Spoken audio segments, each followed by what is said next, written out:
In a world where heroes shine, there are shadows darker than night. Whispers of evil, not from storybooks or comic strips, but from the pages of real history. These aren't villains created in studios. These are the real ones, ruthless, cold, unforgiving. This is the countdown of the top 10 real-life villains the world will never forget. Let's start from number 10. Elizabeth Bathory, the Blood Countess. She bathed in blood, or so the legend says. Born into royalty in 16th century Hungary, Elizabeth Bathory was no ordinary noblewoman. Behind the towering walls of Kastise Castle, a haunting secret festered. It began with whispers, maids disappearing, peasants never returning home. Bathory believed in beauty through blood. Literally, it is said she slaughtered virgins and bathed in their blood, believing it would preserve her youth. But these weren't just tales of madness. Her crimes were methodical, cruel, and disturbingly creative. Girls were burned, frozen, mutilated. She kept a black book with the names of her victims. Some estimate the number exceeded 600. She was finally caught not because of the crimes, but because she started targeting the daughters of noble families. Her punishment, not death. She was bricked into a room of her own castle with only a slit for food. She died alone, forgotten by her people, but never by history. Number 9. Ivan the Terrible, Russia's Mad Tsar. In the cold heart of Russia, one man turned an empire into a prison. Ivan IV, crowned as Russia's first Tsar, began with promise, a reformer, a leader, a visionary. But power doesn't just reveal character, it twists it. Paranoia consumed him. He created the Oprichnina, a secret police force cloaked in black, riding black horses, sowing death in every corner of Russia. Entire towns were wiped out for suspicion of betrayal. And then there was the moment that would define him, his rage. His own son questioned his cruelty, and Ivan, in a fit of madness, struck him with an iron staff. The boy bled out in his arms.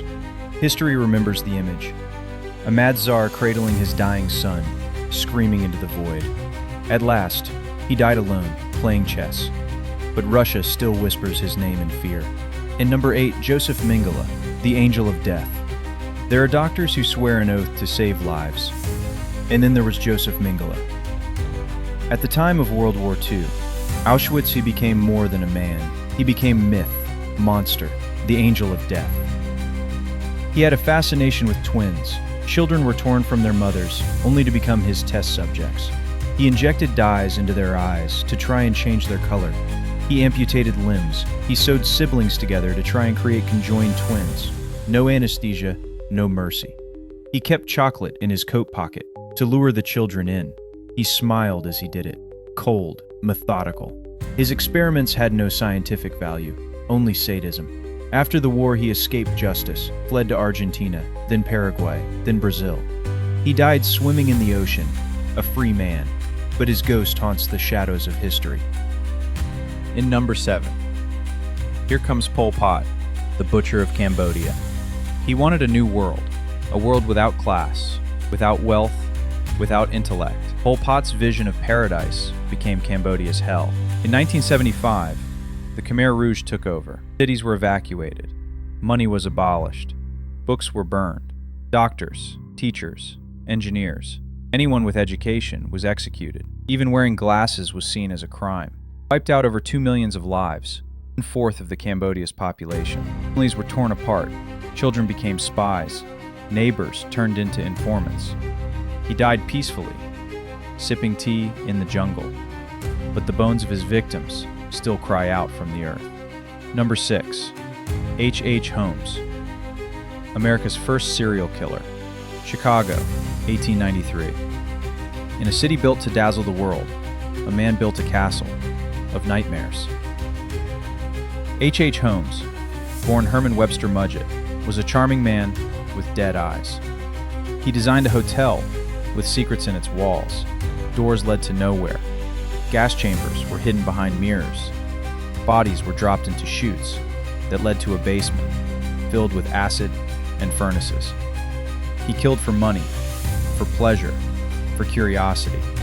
He confessed to 27 murders, but many believe the number could be over 200. He was hanged in 1896. His neck didn't snap. He twitched for 15 minutes. Even in death, he defied peace. Villain number 5. Saddam Hussein, the tyrant of Iraq. He wore tailored suits, smoked cigars, and signed death warrants like autographs. Saddam Hussein ruled Iraq for nearly 30 years. He started as a revolutionary, rising through violence. He eliminated rivals, staged public executions, and crushed dissent with iron and fire. Over 250,000 killed under his rule. He used chemical weapons on Kurdish civilians. His enemies vanished into prisons or mass graves.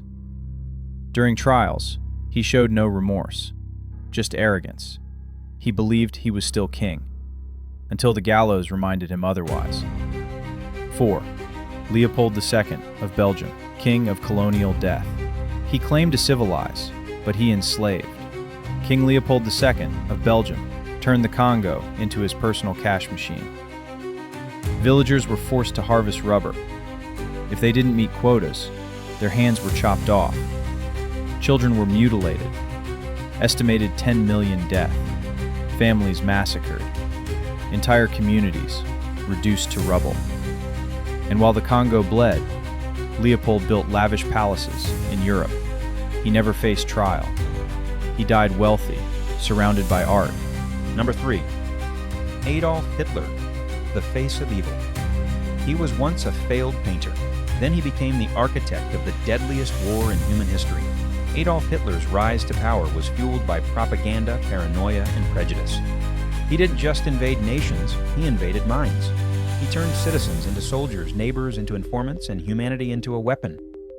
The Holocaust, over 6 million Jews, Gypsies, Poles, disabled, LGBTQ plus people, all exterminated in the name of a sick ideology. He died in a bunker, a coward's end, but the world he scarred is still healing. 2. Osama bin Laden, the mastermind of terror. One morning, 4 planes, thousands dead. The world changed forever. Osama bin Laden was the face of this evil. He was born into privilege in Saudi Arabia, but he chose a path of destruction. He formed Al-Qaeda, trained soldiers in the shadows, targeted civilians with ideology dressed as religion. September 11th wasn't just an attack, it was psychological warfare. He wanted the world to live in fear. He hid for a decade until Navy SEALs brought him justice, but the echo of that day still haunts every airport, every skyline. Number 1. Genghis Khan, the scourge of God. Long before tanks and nukes, there was a force of nature named Genghis Khan. He rose from nothing and conquered more land than any man in history. He used fear like a weapon. Cities that resisted were wiped off the map. Men were executed, women enslaved, children erased. Over 40 million people died. Rivers changed course from the number of bodies dumped in them. And yet, he was a brilliant strategist. He created trade routes, united tribes, advanced communication. A villain, a visionary, history blurs the lines, but one thing is clear, the world was never the same after him. Villains aren't born. They're made by power, pain, and the darkest parts of humanity. These were not stories. These were real. Remember them, not to fear, but to never forget. And also, don't forget to like and subscribe for more videos like this on many more topics. Meet you in next video. Till then, stay alive. Bye.